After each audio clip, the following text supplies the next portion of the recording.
नमस्कार दोस्तों, मैं आप सभी का स्वागत करता हूं अपने YouTube चैनल एग्ज़ाम कॉपी में। दोस्तों, जैसा कि आप सभी को पता ही होगा कि पॉलिटी का लाइव टेस्ट चल रहा है। तो उसी क्रम को आगे बढ़ाते हुए आज महान्यायवादी पर मैं टेस्ट लेने जा रहा हूं। आप लोगों को पता होगा कि महान्यायवादी जो चैप्टर है वो काफ़ी ज़्यादा महत्वपूर्ण है।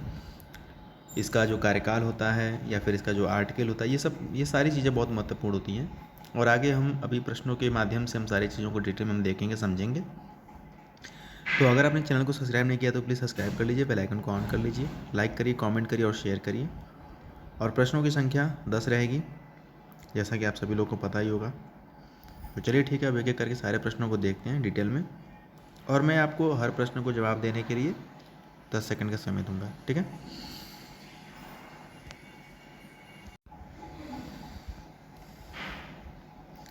पहला प्रश्न हमारे सामने आ चुका है और पहला प्रश्न है, भारतीय संविधान के किस अनुच्छेद में भारत के महान्यायवादी के पद की बात की गई है। काफ़ी महत्वपूर्ण प्रश्न है, इसको याद रखिएगा।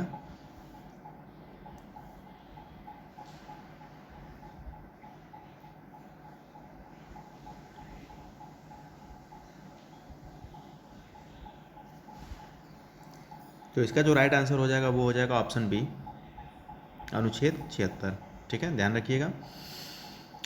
148 में हम कैग की बात करेंगे, CAG। अगला देखते हैं। अगला है, भारत के महान्यायवादी को कौन नियुक्त करता है। 10 सेकंड का समय आप लोग को मिल रहा है, जवाब देने का प्रयास करिए।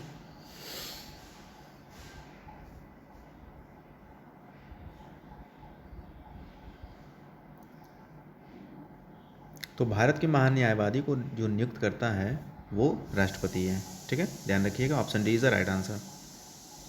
नेक्स्ट, निम्नलिखित में से कौन सा कथन भारत के महान्यायवादी के बारे में सत्य है। यानी कि 3 जो होगा वो गलत है और 1 जो होगा वो सही होगा, वही आपको सही वाला बताना है।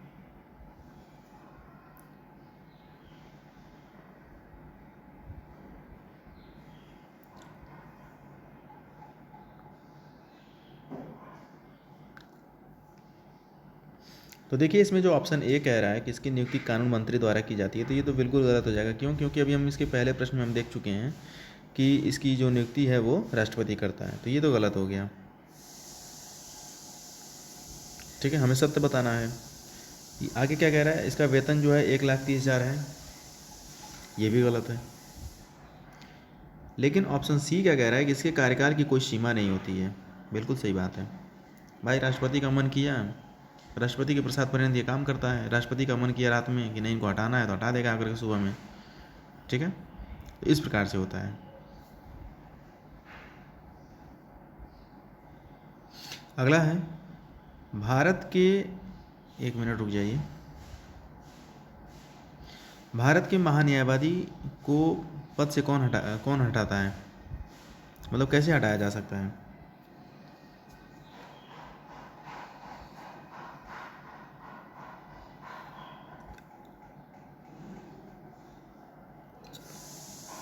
तो देखिए, संसद में महाभियोग स्थापित करके, ये तो बिल्कुल गलत है, इसका कोई मतलब नहीं है। ऑप्शन सी क्या कह रहा है, केवल राज्यसभा में प्रस्ताव, गलत। केवल लोकसभा में, गलत। देखिए, केंद्र सरकार की सिफारिश पर राष्ट्रपति इसको हटा सकता है, ठीक है, इस चीज़ को ध्यान में रखिएगा। Option B is the right answer. अगला देखते हैं। अगला है, कौन सा सुमेलित नहीं है। 3 जो होंगे वो सही सुमेलित होंगे और 1 जो होगा वो गलत होगा।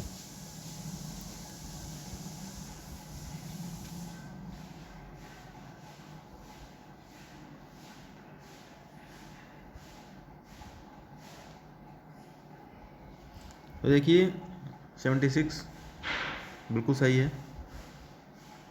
ये भी सही है। 88 में भारत के महान्यायवादी के संसद के दोनों सदनों और समितियों से जुड़ने का अधिकार है, बिल्कुल सही बात है। लेकिन ये क्या कह रहा है कि अनुच्छेद 165 में भारत के महान्यायवादी का वेतन, ये तो बिल्कुल गलत हो जाएगा, ये ऐसा कुछ नहीं है इसमें, ठीक है। So our right answer is option D. अगला देखते हैं। अगला है, निम्नलिखित में से कौन सा कथन भारत के महान्यायवादी के बारे में असत्य है।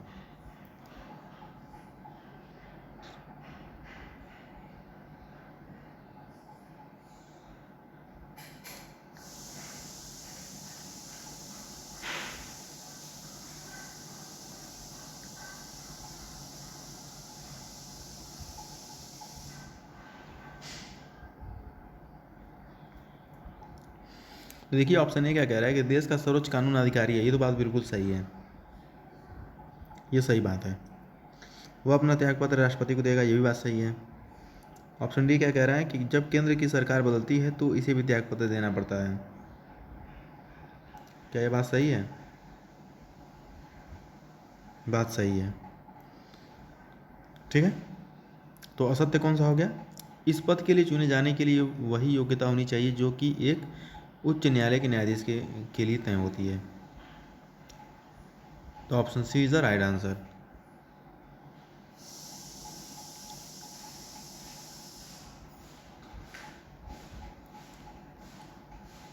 अगला है,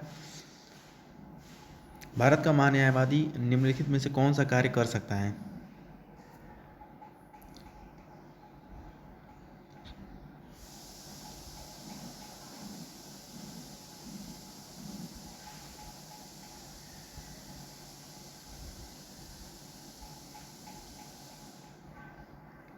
तो देखिए ऑप्शन बी जो है वो क्या कह रहा है कि वह भारत सरकार के अलावा किसी अन्य व्यक्ति के लिए भी कोर्ट में केस लड़ सकता है। ये बात बिल्कुल सही है,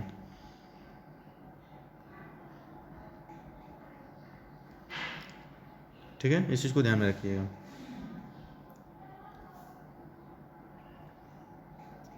अगला है, भारत में अब तक कितने महान्यायवादी चुने जा चुके हैं?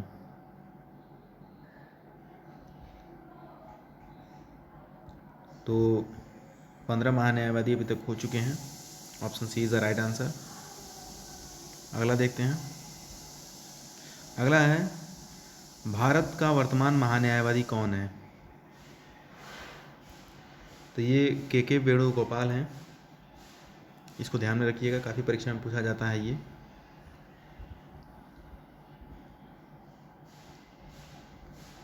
Option A is the right answer. अंतिम प्रश्न देखते हैं, अंतिम क्या है? अंतिम में निम्न में से कौन सा कथन सत्य है, बताइए।